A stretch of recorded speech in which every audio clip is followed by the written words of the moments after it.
In today's Eye on Health, May is Mental Health Awareness Month. And did you know more than half of Americans will be diagnosed with a mental illness or disorder in their lifetime? But less than half in need of care receive any treatment. Joining us today to talk about this important topic are Dr. Bradley Carlin, Executive Medical Director of Behavioral Health, and Jennifer Facto, Vice President of Behavioral Health. So, guys, I would imagine the isolation of the COVID-19 lockdowns have made the need for care even more important. So what can we all do to make sure that we are getting the care that we need? So mental health exists on a continuum from mental wellness on one side to mental illness on the other side. There are important things that we can do to keep ourselves closer to the side of mental wellness on that continuum. Deep breathing is one, and another is mindfulness, which involves staying focused on the present moment.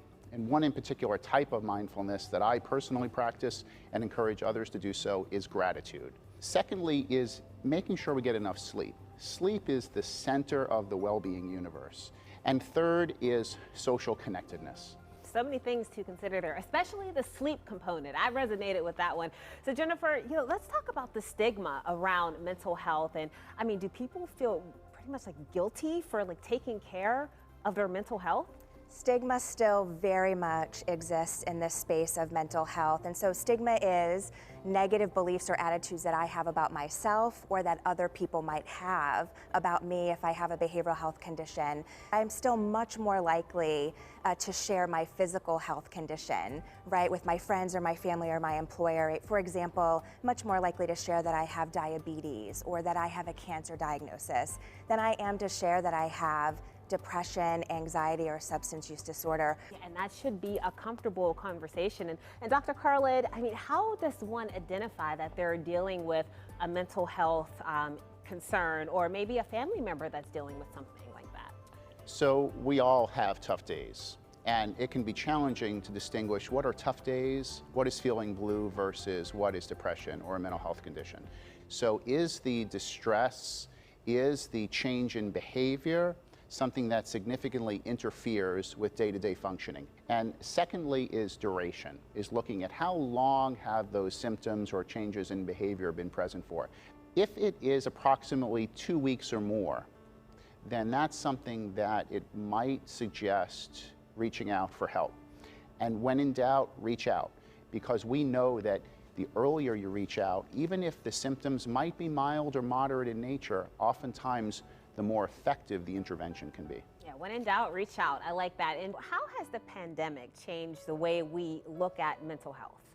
Yeah, we've seen two impacts from the pandemic. The first is around some of that stigma reduction that we had talked about earlier, but we are seeing people being more willing to have those conversations.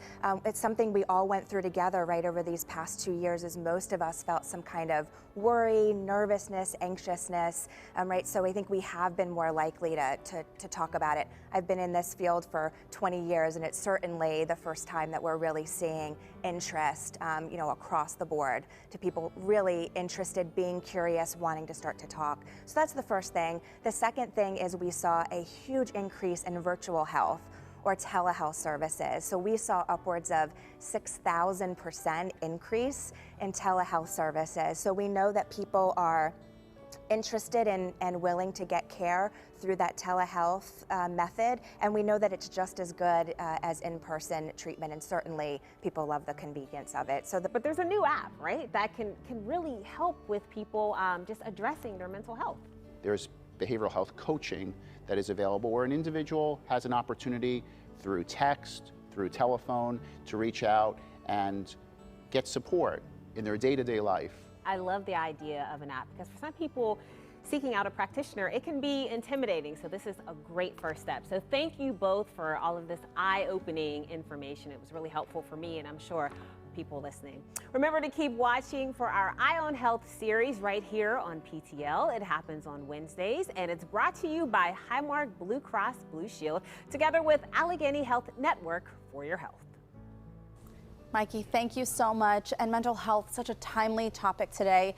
And in response to Tuesday's school shooting in Texas, we want to share this information with you. If you know someone who needs some help or someone to talk to, there are people ready to help. You can call the National Crisis Line at 1-800-273-8255. Again, that's 1-800-273-8255. You can call that number 24 hours a day.